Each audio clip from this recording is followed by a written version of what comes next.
आप सभी कृष्ण भक्तों का मेरे चैनल जोगन मीरा में फिर से स्वागत है। कैसे हो कन्हैया के लाडलो? मेरे हिसाब से ठाकुर जी की भक्ति में लीन ही होंगे ना। बहुत ही अच्छी बात है। आज हम कुछ नई वीडियो लाए हैं। सभी कृष्ण भक्त कमेंट कर रहे थे कि ठाकुर जी का भोग कैसे लगाएं और जन्माष्टमी पे खासकर और राधाष्टमी पे ठाकुर जी और ठाकुराइन जी को क्या भोग लगाएं और फिर हम क्या पान करें, उसमें थोड़ा सा वो कंफ्यूज हो रहे थे। तो हमने सोचा कि एक वीडियो लाई जाए ताकि सारे कृष्ण भक्तों का कंफ्यूजन थोड़ा दूर करके उनकी भक्ति में और अच्छा हाथ बटाया जाए। तो आज ये वीडियो इसी पर है कि ठाकुर जी का भोग कैसे लगाएं और उसके बाद आरती कैसे करें और आरती किसकी करें और आरती में क्या गाएं, क्योंकि बहुत ढेरों आरतियां हैं ठाकुर और ठाकुराइन जी की। तो कौन सी आरती हमें गाना चाहिए वो भी हम आपको बताएंगे। तो सबसे पहले हम भोग की बात करते हैं कि ठाकुर जी को भोग क्या लगाएं। तो भोग लगाने से पहले आप ये ध्यान रखिएगा, क्योंकि ये वीडियो में छोटे बच्चे भी देखते हैं, बड़े भी देखते हैं, बुजुर्ग भी देखते हैं और जवान भी देखते हैं। तो ये वीडियो मैं तीनों के लिए और सारी जो पीढ़ी है उन सबके लिए बताऊंगी कि क्या क्या करना चाहिए और क्या नहीं करना चाहिए। तो भोग के लिए सबसे पहले ये ध्यान रखिएगा कि अपने घर में तुलसी का पौधा होना बहुत ज़रूरी है, क्योंकि जहाँ पर ठाकुर जी विराजते हैं वहाँ पे तुलसी मैया का होना अति आवश्यक है। और तुलसी पत्र के बिना वो ठाकुर जी भोग बिल्कुल स्वीकार नहीं करते हैं। भले ही अपन कितना भोग लग दे, उनको सबसे पहले तुलसी बहुत ज़्यादा प्रिय है। तो इसलिए पहले तुलसी पत्र, उनकी तुलसी जी की पूजा करें, उनकी सेवा करें और तुलसी पत्र ही ठाकुर जी के भोग में रखें, तभी ठाकुर जी भोग स्वीकार करेंगे। और तुलसी पत्र तोड़ते समय ये ध्यान रखिएगा कि आपके जो नाखून होते हैं, क्योंकि लेडीज होती हैं उनको नाखून बड़े रखने का शौक होता है, तो वो नाखून ना चुबाएं तुलसी पत्र को तोड़ते समय। अपन के जो ये होते हैं नीचे नाखून के, उससे अपन को तोड़ना है और 3 चुटकी बजा के हाथ जोड़ के फिर मैया से प्रार्थना करनी है कि ठाकुर जी आपको भोग में बुला रहे हैं, आप ठाकुर जी के पास चलें। उसके बाद ही तो 3 बार चुटकी बजाने के बाद तुलसी पत्र तोड़िएगा। खास करके बच्चे, जो कि बच्चे भी होते हैं, वीडियो देख रहे होंगे, तो जब वो तुलसी पत्र तोड़ें तो नाखून से ना तोड़ें और एक एक पत्ता तोड़े, एक साथ ना उसको खींच ले। इतना ध्यान रखिएगा भोग में सबसे पहले। और एक बात ये भी ध्यान रखिएगा कि चप्पल पहन के कभी भी तुलसी मैया के हाथ ना लगाएं, बिना नहाए धोए भी हाथ ना लगाएं, क्योंकि वो हमारी मैया हैं। तुलसी मैया में ही राधा रानी का रूप होता है, तो उन्हें बिना नहाए धोए हाथ ना लगाएं। झूठे में हाथ नहीं लगाएं, क्या कुछ चबा रहे हो और हाथ लगाएं। और शाम के बाद जब संध्या आरती हो जाती है उसके बाद कभी भी तुलसी पत्र ना तोड़ें, इस बात का खास कर का ध्यान रखिएगा आप। और चप्पल लेके उनके तुलसी ना तोड़े कि पैरों में चप्पल हो और आप तुलसी तोड़ रहे हो, ये बिल्कुल गलत है। खासकर बच्चे इनका ध्यान रखें। और तुलसी मैया को अच्छे से एक छोटा सा पौधा ले आएं, उनको सींचे अच्छे से अगर नहीं है, क्योंकि बहुत लोगों ने कमेंट किया है, कोई बच्चों ने कमेंट किया है कि दीदी हमारे यहाँ तुलसी पौधा नहीं है। तो बच्चों आप अपने मम्मी पापा को बोलिए, क्योंकि वो इनका महत्व ज़्यादा जानते हैं, तो वो तुलसी मैया को लाएंगे। कोई बड़ी बात नहीं होती है, छोटा सा तुलसी का पौधा आता है। स्वच्छ जगह पे तुलसी का पौधा लगाएं। उनके सर्दियों में उनको अच्छे से उड़ा के रखें, गर्म कपड़ा, ठंडी में अच्छा सा रखें, गर्मियों में अच्छा सा पानी दें। तो एक अच्छे से, जैसे पेड़ पौधों को सींचते हैं वैसे अच्छे से सींचें उनको। और उनकी पूजा और दीपक जरूर लगाएं सुबह शाम, इतना ध्यान रखें। और खास करके जो महिला होती हैं, जो मासिक धर्म होता है, उसमें कभी भी तुलसी मैया के पास ना जावें और उनको ना छुएं, इतना आप ध्यान रखिएगा। तो कृष्ण भक्तों अब हम बात करते हैं भोग की, कि भोग में क्या लगाएं ठाकुर जी को। तो सबसे पहले हम बात करते हैं छोटे बच्चों के लिए। छोटे बच्चों का भी, जो बच्चियां होती हैं या बच्चे होते हैं, उनका सवाल ये होता है कि उनको बहुत लगन लगी हुई है, घर में और कोई सेवा नहीं करता, हम ही सेवा करते हैं। तो ये बहुत अच्छी बात है। तो अगर भोग कोई और नहीं बना पाता है और सारी सेवा या आप पर है, या आप स्टूडेंट है कि आपको ही अकेले हैं, तो आप भोग में क्या लगा सकते हैं, आप मिश्री ले आइए। मिश्री होती है ठाकुर जी की, उसका पैकेट ले आइए, वो बाजार में आराम से मिल जाएगी। और दूध, क्योंकि दूध और मिश्री ये आप भोग लगाया करें ठाकुर जी को। अगर आपसे और कुछ नहीं बनता है, आप पढ़ते हैं या फिर कुछ और भी इश्यूज हैं, तो आप मिश्री और दूध का भोग ज़रूर लगाएं। मक्खन अवेलेबल नहीं हो, क्योंकि ठाकुर जी को मक्खन, मिश्री और दूध इसका तो अति आवश्यक ही है कि भोग में ये चीज़ें होनी ही चाहिए ठाकुर जी के। तो आप मक्खन का अवेलेबल नहीं कर पाए, क्योंकि मक्खन निकालना अभी पॉसिबल बहुत कम जगह हो पाता है, इसलिए आप दूध और मिश्री का ही भोग लगाएं। लेकिन अगर और भी आता है कि और क्या लगाएं, तो मिश्री और दूध के बाद तो फ्रूट्स आते हैं कि फ्रूट्स आपको कहीं भी मिल सकते हैं। लालन आप भी खाते ही होंगे, कहीं भी सब्जी वगैरह मंडी में कहीं मिल जाएंगे, तो आप फ्रूट्स का भी ठाकुर जी को भोग लगाएं। अलग अलग प्रकार के सीजनल फ्रूट्स तो आते ही रहते हैं, सीजन के हिसाब से उनको भोग लगाएं। और उसी भोग के ऊपर तुलसी पत्र तोड़कर एक एक पे रखकर और फिर ठाकुर जी को भोग लगाएं। उसके बिना भोग नहीं लगता है, मैंने आपको शुरू में ही बता दिया। अब बात आती है कि अपन जब जवान या फिर बूढ़े जो भी हैं, सबके लिए है ये तो। जो जैसे महिला होती हैं वो खाना बनाती हैं, वो तो खाना बनाना जानती हैं, वो बना सकती हैं भोग। तो अब क्या लगाएं भोग, हमको तो आता है, लेकिन भोग में क्या क्या लगता है। देखिए, मेरा मानना ये है, पहले मैं अपनी बताती हूँ कि ठाकुर जी को भोग लगाना, जो हम खाते हैं वही ठाकुर जी को भोग लगाएं। मेरा मानना ये है, हमें 10 तरह के पकवान चाहिए, हर चीज़ चाहिए, रोटी चाहिए, सब्जी चाहिए, 2 तरह की दाल, रोटी, सब्जी, चावल सब चाहिए होता है। लेकिन हम क्या करते हैं, ठाकुर जी के आगे या तो ड्राई फ्रूट्स रख देते हैं या फिर मिश्री या दूध रखकर बस हो गया ठाकुर जी का भोग। और ड्राई फ्रूट पूरे दिन पड़े रहते हैं, बस ये हो गया उनका भोग। और अपन क्या बाहर क्या खाते हैं मंदिर के बाहर, मंदिर के बाहर मालपुए हो रहे हैं, जलेबियां हो रही है और दुनिया भर की चीजें अपन खा रहे होते हैं। आप में इतना सामर्थ्य है कि आप भोग लगा सकती हैं, इसलिए मैं आपसे कह रही हूँ आप लगा सकते हैं या सकती हैं, जो भी आप वीडियो देख रहे हैं। तो क्या है, मेरा यही मानना है कि जो हम खावे वो ठाकुर जी को भी खिलावें, ठीक है, क्योंकि वो हमारे बालक स्वरूप है, जो भी आपने रिश्ता बनाया है। क्योंकि देखिए, ठाकुर जी भोग के भूखे नहीं है, ये आप भी जानते हैं, ये हम भी जानते हैं। उन दुनिया भर है उनको खिलाने वाली, कहीं आपके जरा से खिलाने से ठाकुर जी का पेट नहीं भरने वाला, वो तो हमें खिलाने वाले हैं। हम उनको खिलाने वाले कौन होते हैं, लेकिन भाव नाम की कोई चीज होती कि हमारा भाव है कि हमारे घर पे लालन विराजमान है, हमको तो वो खाने को देता है, लेकिन हमारा कर्तव्य बनता है कि हम जो कुछ खाएं उसका जरा सा हिस्सा उसको भी तो खिलाएं। तो वही हम क्या करते हैं कि हम प्याज लहसुन का कुछ नहीं खाते हैं, हम बिना प्याज लहसुन का, क्योंकि बिना प्याज लहसुन का ही ठाकुर जी को भोग लगता है। हम जो भी होता है बिना उसके बनाते हैं और ठाकुर जी को भोग लगाते हैं। और आप भी ऐसे ही भोग लगाया करें और फिर वही भोग हम पान करते हैं।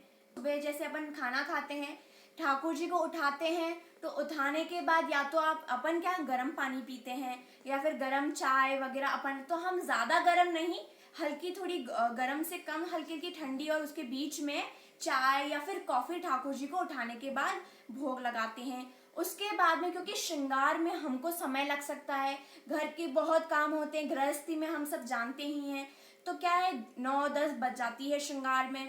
तो अगर लेट हो जाते हैं, इसलिए हम ठाकुर जी को सुबह मंगल भोग कह सकते हैं इसको।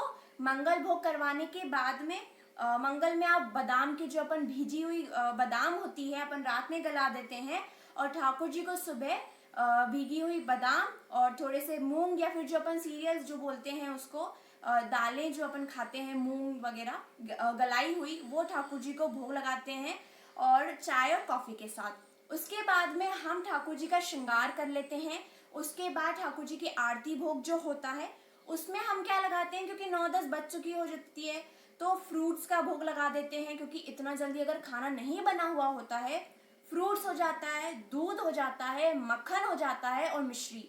मक्खन मिश्री बहुत इंपॉर्टेंट है, मेरी मैया मक्खन घर पे ही निकालती है, तो रोज मक्खन का भी भोग लगता है। तो हम ग्वाल भोग कह सकते हैं, नाम दे दिए हैं, हालांकि भोग तो एक जैसे ही होते हैं। ग्वाल भोग हो गया। उसके बाद में 11-12 बज जाती है, खाने का टाइम हो जाता है, थोड़ा लेट ही खाते हैं, लेकिन पहले हम ठाकुर जी को भोग लगा देते हैं। तो जो आप खाने में खाते हैं, रोटी सब्जी जो भी आपने बनाया होता है, वो लालन को भोग लगाएं। ये हमारा रूटीन है, आप अपने हिसाब से उसको सेट कर सकते हैं कि आप क्या क्या भोग लगा सकते हैं, नहीं लगा सकते, जो आपके घर में उपस्थित हो वो, यूं नहीं कि ठाकुर जी को भोग लगाना तो यहाँ जाना वहां जाना, नो, परेशान ना होए आप, आपके घर में जो भी अवेलेबल है वही भोग लगाएं। तो इस भोग का नाम हम दे देते हैं राजभोग। राजभोग में क्या लगाना है अपन को, रोटी, सब्जी जो सूखी सब्जी हम बनाते हैं, दाल या फिर कड़ी जो आपने बनाई हो, चावल, क्योंकि जैसा हम पौष्टिक खाना खाते हैं वैसे ही लालन को भी खिलाते हैं। दाल चावल अति आवश्यक है बच्चों के लिए भी, और न्यूट्रिएंट बहुत अच्छे होते हैं। तो दाल चावल रोटी सब्जी ये तो हो गया, एक मीठा हो जाएगा लालन को, या फिर आप छाछ वगैरह जो भी हो वो भोग लगा सकते हैं। ये हो गया राजभोग में। अब मेन बात ये आती है कि भोग तो हम लगा देंगे, लेकिन भोग लगाएं किसमें। मेरा मानना ये है कि जिस बर्तन में हम खाते हैं, भले ही वो आप कितना मांज लें, लेकिन एक तरह से हमारे वो जूठन हो चुके हैं, और हमें ठाकुर जी को जूठन वाले में भोग लगाना कतई अच्छा नहीं लगता। इसलिए हमने क्या कर रखा है, हमने लालन के लिए दूसरे बर्तन ला रखे हैं। तो आप भी ऐसे बर्तन ला सकते हैं, जैसे छोटी प्लेट हो गई, ग्लास हो गई, छोटी छोटी गिलसियाँ हो गई लालन की, अलग से एक थाल हो गई, या तो आप चांदी की थाल बनवा सकते हैं। चांदी की थाल हो गई, उसमें 4-5 कटोरियाँ हो गई चांदी की, जिसमें सब्जियां और अलग अलग आ सकती हैं। चाय के लिए छोटी गिलसिया, पानी के लिए गिलसिया, चम्मच, तो ये पूरा थाल आता है मार्केट में, चांदी का पूरा सेट मिल जाएगा आपको। तो वो आप उसमें ही लालन को भोग लगाएं, और जब भोग उतारें तो उससे अपने जैसे पूरा कढ़ाई में अपन की दाल है तो उससे भोग लगा के दाल कढ़ाई में डाल दी, तो क्या पूरा ही भोग बन जाता है, और वो पूरा भोग आप परिवार के साथ पान करें।